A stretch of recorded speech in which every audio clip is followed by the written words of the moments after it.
안녕하세요. 민트입니다. 오늘은 제17회 보령의사 수필문학상의 수상작 몇 편을 소개해드리려고 합니다. 의사들이 의료 현장에서 겪은 일화들을 바탕으로 직접 쓴 에세이인데요. 보령의사 수필문학상이 있다는 걸 이 이메일을 받고 나서 알았어요. 저는 더구나 해외에 있어서 한국 소식에 몇 발짝 더딘 편인데요. 관계자분이 작품과 함께 이메일을 보내주셔서 알게 됐습니다. 보령의사 수필문학상, 보령, 어디서 많이 들어보신 것 같죠? 네, 보령제약회사라고 많은 분들이 아실 것 같은데요. 보니까 저희 아버지 머리맡에서 자주 보았던 갤푸스와 용곽산이 나오는 회사네요. 이 회사에서요, 사회공헌 활동 일환으로 의료인들의 창작 활동을 지원하는 의미에서 제정한 문학상이라고 합니다. 의료인들의 창작 활동 지원, 그러면 한때 문학도를 꿈꿨던 의사분이라면 더욱 반가운 소식이겠어요. 또 이 보령의사 수필문학상 수상작들을요, 수어 도서 영상으로 제작해서 2021년 9월부터 국립장애인도서관 측에 기증을 하고 있다고 합니다. 궁금해서 찾아보니까요, 음성도 나오고 수어도 나오고 자막도 나와서요. 시각, 청각 장애우들 뿐만 아니라 우리 모두가 다 이용할 수 있는 영상이더라고요. 이런 수어 도서 영상이 다양한 콘텐츠로 제작이 된다면 장애우들과 정보 공유에 있어서 그 격차를 좀 줄일 수 있게 되겠죠. 참 좋은 취지인 것 같습니다. 특히나 보령 직원들의 재능 기부로 만들어진 영상이라고 해요. 이런 일에 제가 참여하는 것도 참 좋을 것 같다는 생각을 해봤습니다. 제 목소리가 좀 쌩쌩할 때 어딘가 쓰였으면 했거든요. 그런데 이래저래 찾아보고 신청도 해봤는데요. 해외에 있어서 그런지 기회가 잘 오지 않더라고요. 그런데 지금 제가 낭독한 수필이 장애인 도서관에 기증이 될 수 있다는 관계자분의 말씀에 너무 기뻤습니다. 그리고요, 수어 도서 영상이 궁금하신 분들을 위해서 설명란에 링크를 걸어놓겠습니다. 자, 그럼 어떤 이야기들이 있는지 함께 들어볼게요.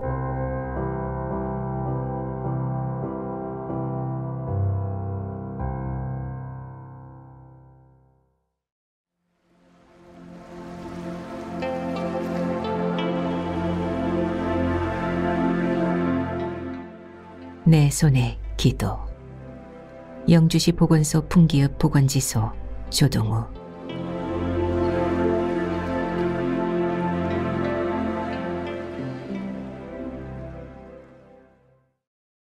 돌아가신 할머니와 비슷한 연배였던 그 환자를 처음 만난 건 면허를 따기 전이었던 2016년 여름.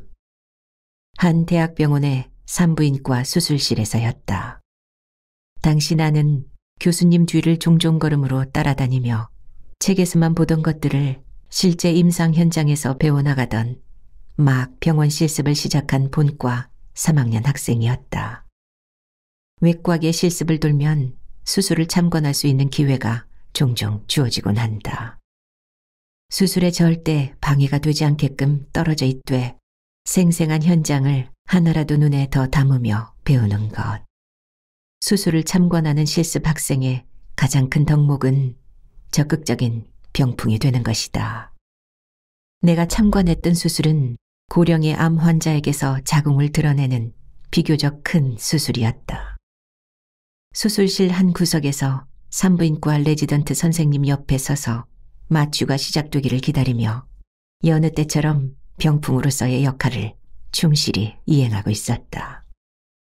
피부로 느껴지는 수술실 침대의 차가운 감촉 때문일까? 코가 시릴 듯한 수술실의 찬 공기 때문일까? 할머니의 얼굴엔 긴장한 기색이 역력했다. 큰 수술을 앞둔 고령의 암 환자의 마음을 어찌 감히 온전히 이해할 수 있으랴. 냉기가 감도는 푸른빛의 공간엔 곁을 지킬 남편도 손을 잡아줄 자녀도 없었다. 오롯이 홀로 남겨진 채 너무나 큰 상대를 기다리는 그녀의 얼굴엔 형용할 수 없는 외로움과 불안함이 가득했다. 수술 전에 수녀님이 기도해 주신다 했는데 예. 수녀님 어디 계십니까? 가톨릭 재단의 병원답게 수술실 입구에는 수술을 앞둔 환자들을 위해 기도를 해주시는 수녀님이 계신데 급하게 들어오면서 못 뵌 모양이다. 할머니, 기도는 밖에서 하고 들어오셔야 해요. 준비가 다 끝나서 다시 나가시긴 어렵고 얼른 마취 시작해야 합니다.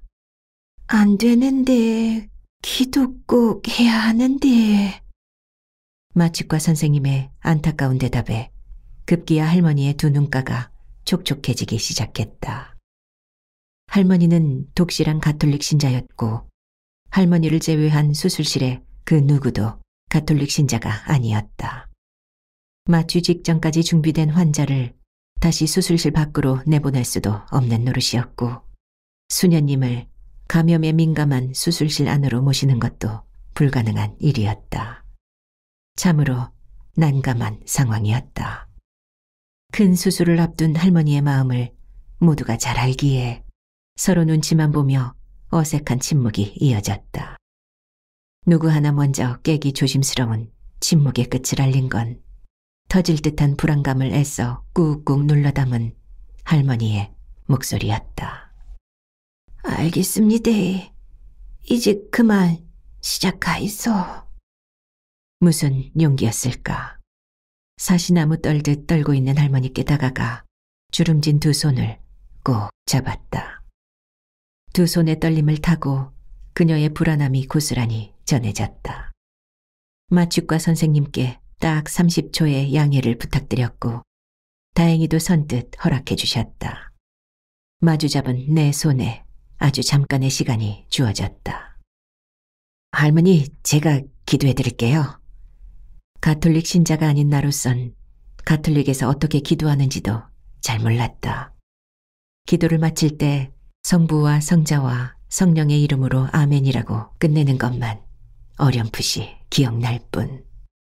성부, 성자, 성령 순이 맞는지 십자를 그릴 땐 왼쪽이 먼저인지 오른쪽이 먼저인지 헷갈렸지만 중요하지 않았다. 조금이나마 불안감을 이겨내고 부디 편안한 마음으로 수술을 잘 받으시길 진심으로 바라며 눈을 감고 서툰 기도를 이어나갔다. 성부와 성자와 성령의 이름으로 아멘. 떨리는 목소리로 기도가 끝남과 동시에 마취가 시작되었다.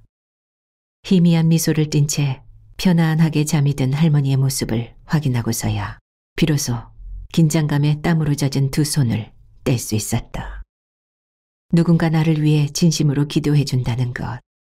어쩌면 수술 직전의 상황에서 할머니가 가장 필요로 했던 작은 치료가 아니었을까.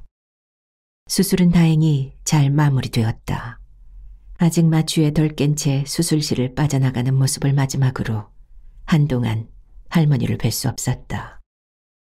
바쁜 실습 일정에 치여 기억에서 조금씩 희미해질 때쯤 레지던트 선생님께서 급히 나를 찾으셨다. 그때 그 할머니께서 퇴원하기 전에 수술실에서 기도해준 의사를 꼭 만나고 싶다고 주치의 선생님께 간곡히 부탁드렸단다. 아이고 선생님, 얼마나 찾았는지 모릅니다. 선생님 기도 덕분에 지가 너무 편한 마음으로 수술 받을 수 있었다 아닙니까? 선생님 덕분에 이렇게 수술 잘 받고 퇴원합니다. 너무 감사합니다. 두 눈을 글썽거리며 반갑게 맞아주시던 할머니. 투박한 두 손이 이번엔 나의 두 손 위로 꼭 포개졌다. 따뜻한 온기가 양 손등을 감쌌다. 분명 거친 손인데 이상하리만큼 참 포근했다. 병실의 적막함을 가르는 나지막한 목소리로 할머니는 기도를 시작하셨다. 이 두 손이 훌륭한 의술을 펼치는데 잘 쓰일 수 있게 해달라고. 무엇보다 이 두 손으로 환자들의 마음까지 어루만질 수 있게 해달라고. 그녀는 나를 위해 진심으로 기도해 주셨다. 두 손의 온기를 타고 그녀의 따뜻한 당부와 축복이 고스란히 전해졌다. 가슴 한쪽에 몽글몽글한 무언가가 차오르기 시작했고 두 눈이 예고도 없이 뻑뻑해졌다. 아무 말 없이 그렇게 내 손은 서로가 서로를 꼭 잡고 있었다. 나의 것인지 할머니의 것인지 모를 눈물이 또르르 흘러내리며 우리의 내 손을 따스히 적셨다. 5년의 시간이 지난 지금 나는 아직도 본인을 의사라 소개하기가 어색한 이제 겨우 햇수로 4년차 의사가 되었다. 더 이상 병풍이 아닌 무언가 직접적으로 도움을 줄 수 있는 존재로 환자 앞에 설 수 있다는 사실에 늘 감사하며 계속해서 이어나가는 중이다. 이따금 연세가 있으신 환자분들이 내원하실 때면 그때 그 할머니가 종종 떠오르곤 한다. 얼굴도 성함도 가물가물하지만 우리의 내 손의 기도는 언제나 선명하다. 환자의 증상과 질환에만 집중하다 환자의 마음을 세세하게 살피지 못하진 않았는지, 머리는 차갑도록 냉정해야 하지만 가슴마저 차가워지진 않았는지, 초심에서 한 걸음 멀어질 때마다 아차 하고 다시 제자리로 돌려보내는 기분 좋은 잔소리가 된다. 의사가 치료해야 할 것은 비단 병뿐만이 아니라 환자의 마음까지임을. 24살의 의대생에게 건넨 그녀의 속삭임은 5년이 지나서도 여전히 귓가에 맴돌고 있다. 오늘도 환자를 향하는 나의 두 손엔 5년 전 주름진 두 손에서 전해진 따뜻한 온기가 가득하다.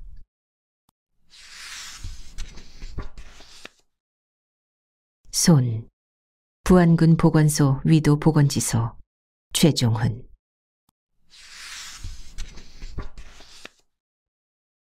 의사의 손은 강팍한 지휘자다. 살을 가른 차분한 손짓이 나일론 실로 연주하는 현악으로 보아도 그러하고 골절을 규정하는 타악의 소리를 들어도 그러하다.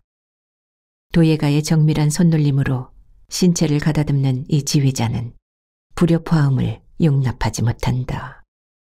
수술방은 차가운 냉기뿐 아니라 그 팽팽한 긴장으로 채워져 오로지 정제된 소리만 들리는 연주회장이 된다.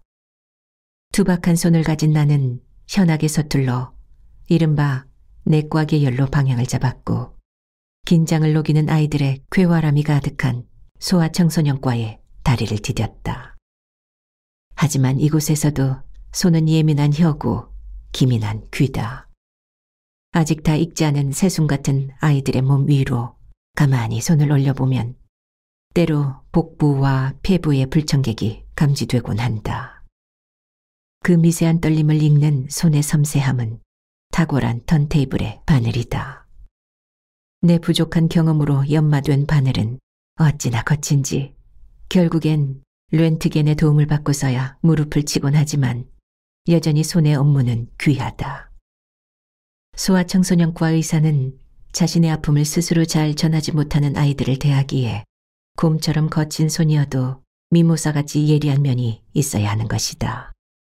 응급실이나 중환자실같이 진단이 급박한 환경에선 베테랑 의사가 단지 손으로 환부를 누르며 인체의 변화를 파악하는 것만으로 일단의 진단이 이루어지는 것을 자주 목격하게 된다. 이는 수많은 경험들을 주의 깊게 체화하여 도달한 손에 각성된 감각이다. 그뿐일까? 손은 흔하게는 청진기를 안내하고 개안, 개구를 보조하여 진단을 돕는다. 손은 아이를 받기도 하지만 때로 핏덩이와 대소변을 받기도 한다. 갓 태어난 신생아에게 삽관을 하는 것과 멈춘 아이의 가슴을 움직이게 하는 것도 손의 일이다. 미처 몽우리를 터뜨리지 못하고 태어난 조산아의 폐포에 개화를 기도하며 폐포면 활성제를 뿌리는 것은 일견 마른 땅에 뿌리는 담비의 일과 같다. 또한 약재가 폐포로 스며들도록 엠부백을 누르는 것은 꺼져가는 불씨에 풀무질을 하는 작업이다. 이에 손은 도자기공의 신중한 눈빛으로 가장 적절한 세기의 바람을 찾아야 한다. 상황이 이러하니 의사에게 손의 예리함이 얼마나 중요한지는 분명한 일이다. 전공의 생활을 가까스로 마치고 나는 서해바다 운무에 떠있는 작은 섬에서 내과 의사라는 낯선 직책으로 공중보건의 생활을 하고 있다. 정작 소아의 범주에 해당되는 인구는 30명도 되지 않고 지소에 내원하는 평균 연령이 70세에 육박하는 노인촌에서 나는 그동안의 경험과는 다른 모습의 환자를 만나고 있다. 물론 이곳의 노환도 때론 아이 같은 면이 있다. 대부분 순수하고 순진하며 어떤 이는 고집도 많이 부리지만 낯이 익어지면 정겨운 인사도 건네준다. 다만 다른 점은 아이는 늘 누군가의 손을 잡고 병원에 오지만 노인은 대부분 지팡이나 유모차를 잡고 홀로 온다는 것이다. 그뿐 아니라 섬의 생리는 이들로 하여금 이곳을 쉽사리 벗어날 수 없다는 불안감을 갖게 한다. 때문에 이들에게 지소는 커다란 의지의 요람이요. 때론 모든 종합의료가 요구되는 현장이 되곤 한다. 그러한 기대 속에서 약재는 그럭저럭 구색을 갖추고 멸균된 도구로 벌어진 상처를 봉합하는 것까지는 해내고 있지만 때때로 능력 이상의 도전이 벌어진다. 특히나 노부의 고질적인 요통과 노모의 반복되는 두통이 계주를 하듯 이어지고 오늘따라 입맛이 집을 나서고 기운이 섬을 떠났노라며 지소에서 다짜고짜 눕는 환자를 보면 이 답을 찾기 힘든 새로운 상황에 퍽 적응이 되질 않는다. 마음 같아선 영상검사나 혈액검사라도 진행하고 싶어도 가능한 건 혈당검사와 혈압검사뿐. 나머지는 내 두 손의 일이 되어버리니 참으로 곤란할 때가 많다. 그럴 때마다 나는 그저 지소의 한계를 탓하고 부족한 진단 장비에 변명을 돌리곤 한다. 어머니, 이 상태는 여기서 왜 그런지 알기 힘들어요. 자꾸 아프시면 큰 병원 가서 검사라도 한번 해보세요. 지소에서는 떠나간 기운은 찾아드리기가 쉽지 않아요. 하지만 나도 의사인지라 이런 무색한 발언을 반복하다 보면 죄인이라도 된 듯 환자의 눈을 맞추기가 쉽지 않다. 한바탕 몰리던 젊은 객지 사람들의 방문이 뜸해진 처서를 지난 무렵이다. 바지락철에도 오셨던 할머니가 이번엔 꽃게잡이 어망을 손질하시다 허리가 아프다고 지소를 찾으셨다. 이전 진료 기록을 훑으니 근육통, 고혈압, 척추 협착증 등이 포함된 문구가 무료하게 반복되고 손가락은 익숙하게 이 문장들을 포획하여 그대로 오늘의 기록에 붙일 준비를 마쳤다.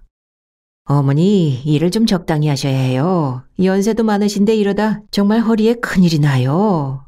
라는 공념부를 내뱉으며 일전에도 숱하게 타신 약을 처방하려던 차에 문득 나는 손을 내밀어 할머니의 빈손을 쥐었다. 딴에는 눈을 맞추면서 이런저런 말을 전하려던 것에 손이 불현듯 동행한 것이다. 오랜 바닷바람에 손금 사이사이마저 말라가던 질감이 느껴지고 이내 내 손에 온기와 섞여 두 손은 따스한 강을 이루었다. 마주한 눈빛은 빛나고 포개진 손 위로 참말로 고맙다는 인사가 눈송이처럼 다정하게 앉았다. 할머니의 손은 오랫동안 기다린 새를 맞이한 둥지처럼 따스하게 나의 손을 품었다. 그때 나는 배웠다. 손도 갈증을 느낀다는 것을, 그리고 때로 목마름에 아파한다는 것을. 의사가 손으로 해야 할 또 다른 중요한 업이 있음을 나는 배운 것이다. 예리한 의사의 손이 한편으론 한 송이 꽃무릇이 되지 못한다면 슬픈 일이다.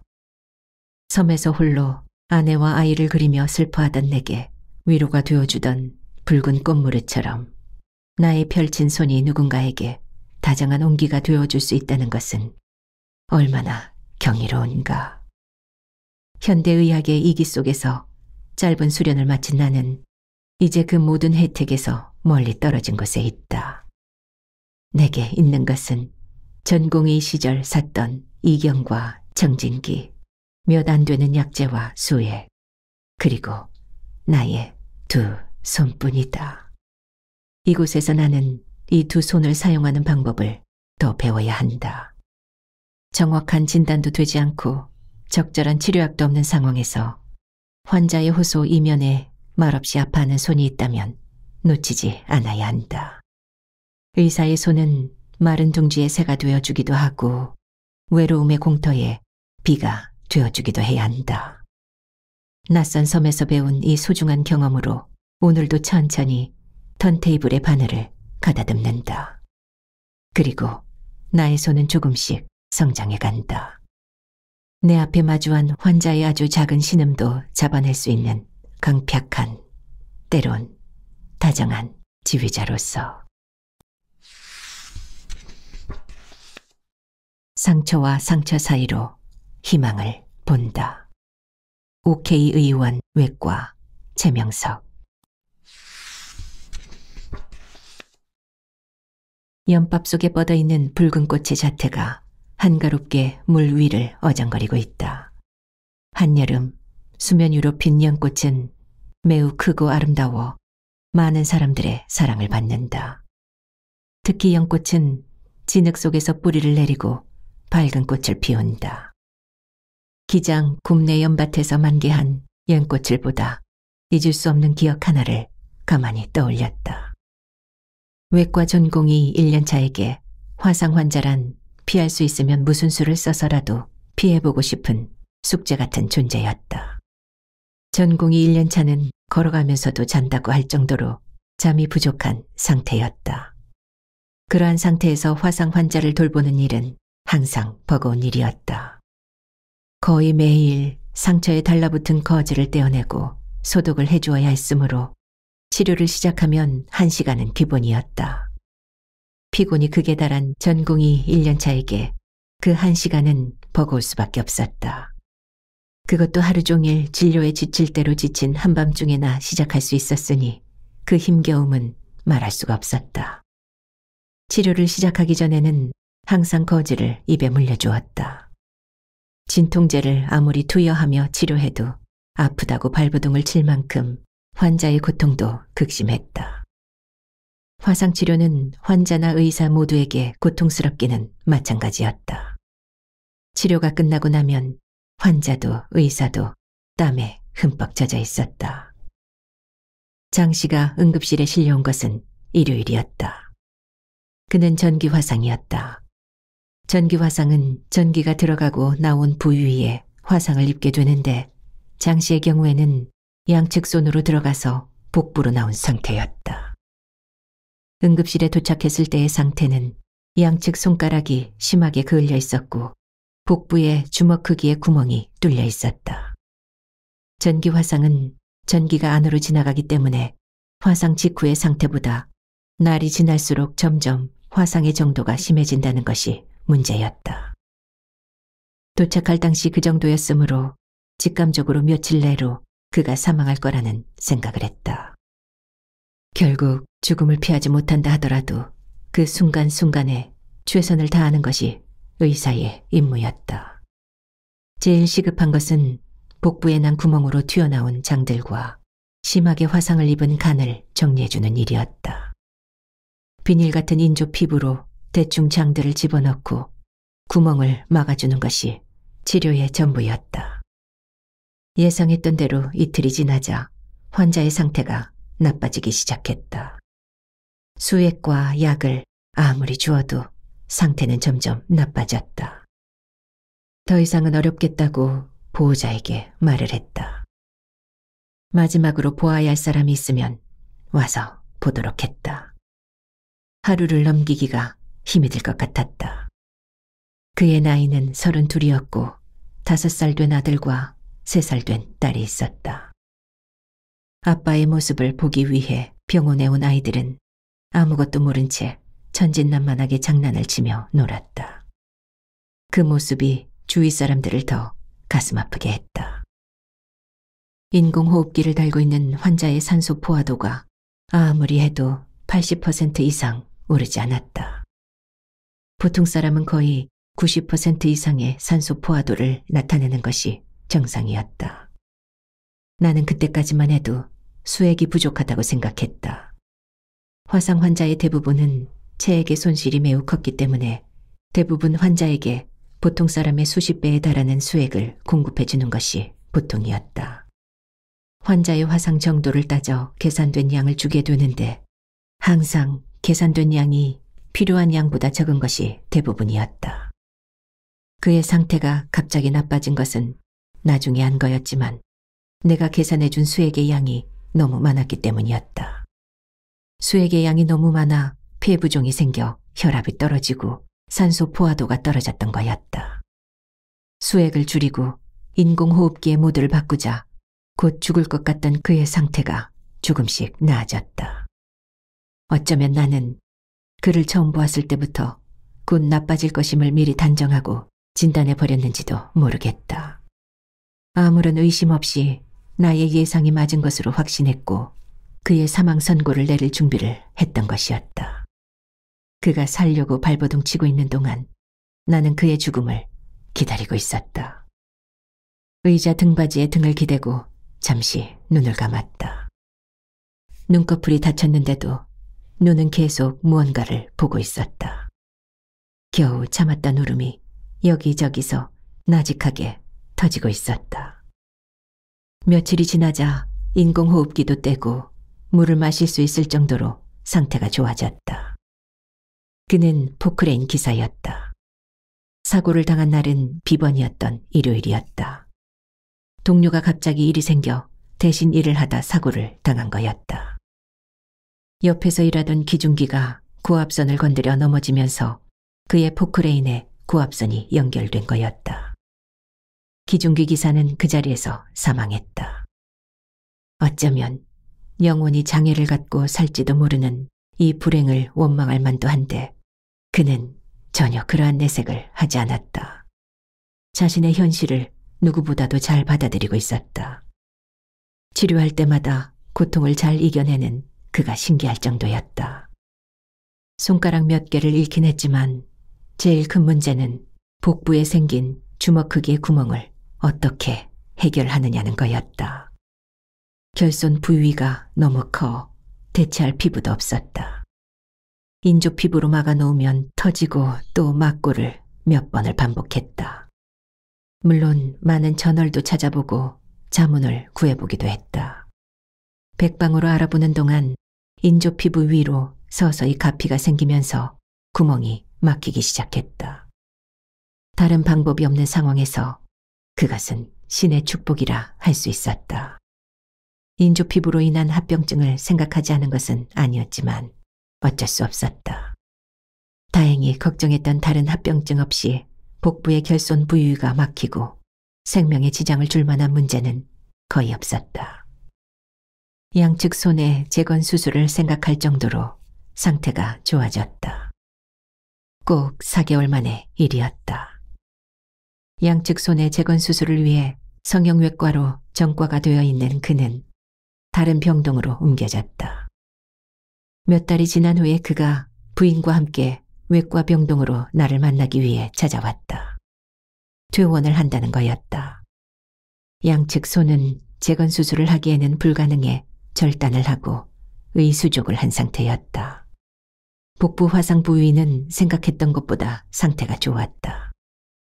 그가 웃으며 나에게 다가왔다.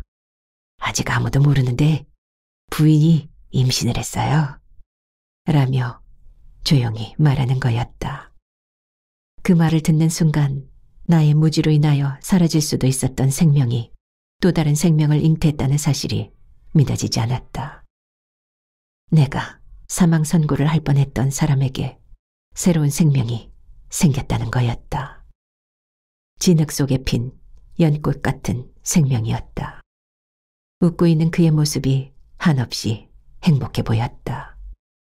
상처와 상처 사이에 놓여있는 아름다운 희망이 나를 쳐다보고 있었다.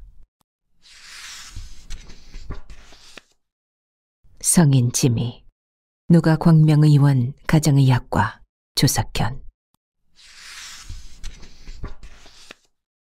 의식을 잃는다는 것이 이렇게 평안한 것일 줄이야. 나는 깊은 잠을 자고 있는 것 같았고 백지장 같은 흰 공간에 평안이 맡겨진 것 같았다. 그러나 그 시간 내 몸은 경련을 일으키고 있었고 아이들은 아빠를 연신 부르며 나를 흔들어 깨우고 있었다. 의식이 돌아왔을 때는 몸이 땅으로 꺼질 것 같이 천근만근이었고 심한 구역과 함께 숨쉬기도 힘들었다. 119가 와서 들것에 실려 엘리베이터로 옮겨졌을 때 한 번 더 의식을 잃었다. 직장에서 달려온 아내는 입에 재갈이 물려진 채 들것에 실려 나오는 나를 아파트 현관에서 만났다. 아내의 목소리에 의식이 다시 돌아왔고 아내의 손을 놓치지 않으려 애를 썼다. 집 근처 대학병원 응급실에 도착하자 의료진들이 몰려왔다. 혈압 64, 40입니다. 라고 외치는 간호사의 소리가 들렸다. 그렇게 50대에 들어선 나는 쓰러지고 말았다. 개원 초 지역의 선배 의사들과 함께 식사를 한 적이 있었다. 그런데 식사를 마치고 나온 이야기가 언제까지 일을 할 거냐는 거였다. 벌써 개원을 하고 10여 년, 길게는 20년이 넘어선 분들이라 당장이라도 그만두고 싶다는 분부터 60이 되면 그만두겠다는 분, 그만두면 할 게 없다면서 손이 떨릴 때까지 할 거라는 분도 계셨다. 이제 막 개원을 한 나에게는 도무지 공감이 안 되는 이야기였다. 어느덧 나도 개원을 한 지 10여 년이 지나고 언제까지 일할 수 있을까 생각을 하게 된다. 그것은 50이라는 나이와 무관하지 않다. 젊을 땐 50이 되면 환자를 보는 데 있어서 모든 자신 있는 나이가 되었을 거라 생각했다. 아니, 인생을 살아가는데도 가장 원숙한 나이가 되었을 거라 생각했다. 그러나 막상 50이 되어 보니 예상과는 다른 삶이 펼쳐지고 있었다. 나이가 든다는 것이 경험이 쌓여 할 수 있는 일들이 많아진다는 뜻일 수도 있지만 그것을 넘어서는 책임감 또한 많아진다는 뜻이다. 환자들도 단순한 만성질환으로 시작했지만 나이가 들면서 교과서대로 합병증이 동반되었고 나는 그들의 병과 합병증까지 담당해야 했다. 어디 의사로서의 삶뿐이랴. 인생도 마찬가지였다. 아이들이 커갈수록 분유만 끊으면, 기저귀만 떼면, 초등학교만 가면, 대학만 가면, 그 다음은 결혼을 잘할까 등등 인생은 과제의 연속이었다. 30대 대부분의 환자들이 나보다 나이가 많았다.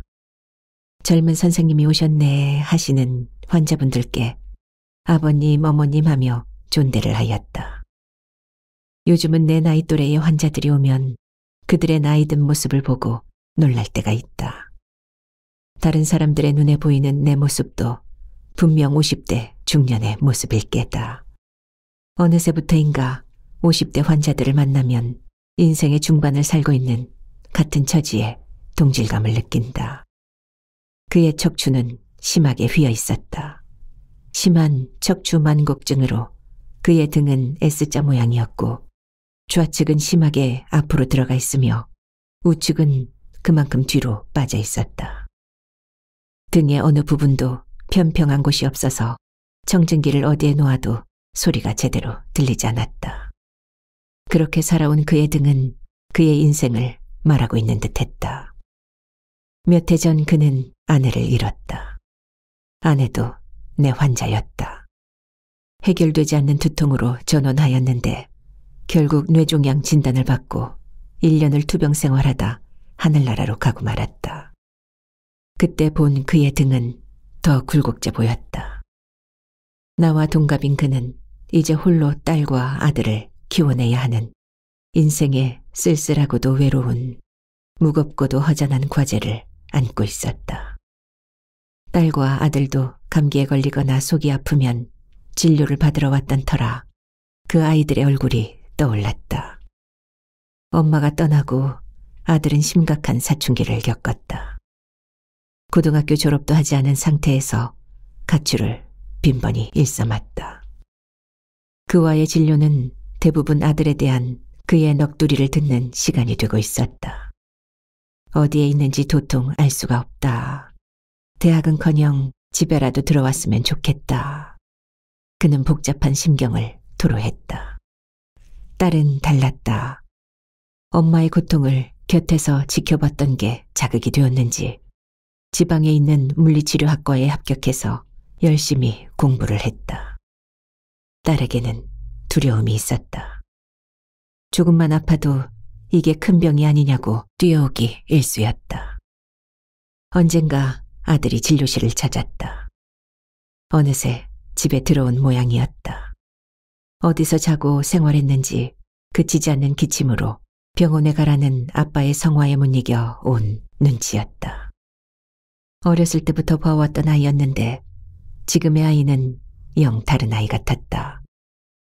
나는 어느새 그의 심정과 동화되어 이 녀석을 어떻게 훈계해야 하나, 어떻게 따끔하게 혼을 내줘서 정신을 차리게 하나. 진료는 뒷전이었다. 아빠한테 잘해야 한다. 아빠 말씀 잘 들어야 한다.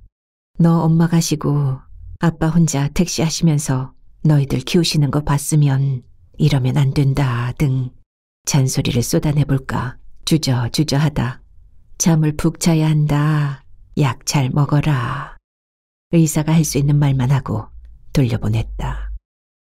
그 뒤론 그와 만나면 자식 걱정하는 걸로 시간을 보냈다. 그의 틀어진 어깨가 더 틀어져 보였고 지쳐 보였다. 한 번은 감기로 병원을 찾은 그의 등에 청진기를 갖다 대고 들리지 않는 폐 소리를 애써 들으려 해보았다. 그때 내가 들은 소리는 그의 폐음이 아니라 한숨소리였다. 어떻게 이 아이들을 키우나. 인생이 내는 한숨소리. 내 청진기는 한 곳에 멈춰 섰고 청진기를 든 내 손은 그의 등을 토닥이고 있었다. 눈치를 챘는지 못 챘는지 알 순 없지만 나는 50대의 그를 위로하고 있었다. 잘 버티시고 있다고. 얼마 전 머리를 짧게 자른 그의 아들이 진료실로 들어왔다. 고등학교 졸업하고 바로 군대에 갔다고 했다. 휴가 중에 진료를 받으러 들렸다고 했다. 제대하면 뭐 할 거냐고 물었다. 공부를 해서 대학에 가보겠다고 하는데 나도 모르게 아이고 잘했네, 잘 생각했네 소리가 절로 나왔다. 그 말이 사실인지 물론 제대하고 나서 지켜봐야 할 것이지만 그래도 정신을 차린 것 같아 내가 아빠인 양 기뻤다. 50이 되면 30, 40대 열심히 살아온 삶의 동력으로 인생이 수월히 굴러갈 거라 생각했다. 아니, 사실 50대 이후의 삶을 생각해 본 적이 없다. 30, 40대에 이루어야 할 과제만 보였고 그 이후는 과제의 결과물만 있을 거라 생각했는데 인생은 새로운 과제들을 소리 없이 던져주었다. 젊은 시절의 땀과 노력은 다음 단계의 과제를 받아들이기 위한 자양분이었다. 몸이 어느 정도 회복된 후 다시 뛰어보기로 했다. 쇼크로 병원에 실려갔을 때 나는 달리기를 하고 나서 쓰러졌다. 원인을 찾을 수 없는 아나필락시스였다. 알 수 없지만 어떤 알레르기를 유발하는 것이 몸에 들어왔고 그것이 달리기를 하는 동안 빨라진 혈액순환을 통해 온몸에 퍼진 것 같다. 달리기를 마치자마자 손과 발이 붓고 곧이어 얼굴과 입술이 붓고 이내 의식을 잃었다. 나는 달리기를 다시 해서 내가 다시 삶을 살아갈 수 있는지 확인하고 싶었다. 또 쓰러지면 어떡하나 두려움이 일어났지만 그 사건이 50에 접어든 내게 통과 의례의 였기를 확인하고 싶었다. 인생의 전환기에 잠시 멈추어 어떻게 살아야 할지 돌아보는 계기가 필요했던 거라고 굳이 의미를 찾으려 애썼다. 그러려면 나의 쓰러짐은 신기하게도 일회적이고 반복되지 않는 사건이어야 했다. 그래서 다시 달려보기로 했다.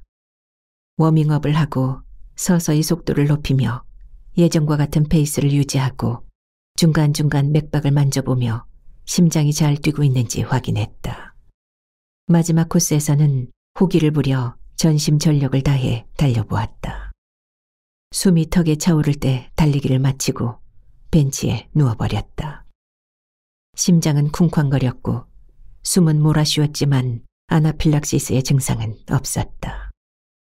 그때 서쪽 하늘로 해가 지고 있었다. 석양이 보였다. 그 광경이 너무 아름다웠다. 내가 다시 삶을 산다면 저 아름다움 때문일 거란 생각이 들었다.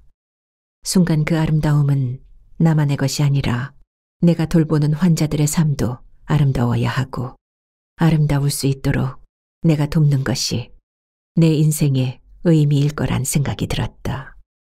성인지 미라 했던가. 타인이 아름다운 삶을 이루도록 돕는 것. 50 이후에 이 정도 삶의 목적을 깨닫게 하려고 쓰러진 것이라면 삶과 죽음의 경계를 경험한 것이 감사할 따름이다. 내일 또다시 저 해가 뜨면 인생의 과제들을 묵묵히 해나가는 환자들의 삶을 응원하러 진료실로 향해야겠다.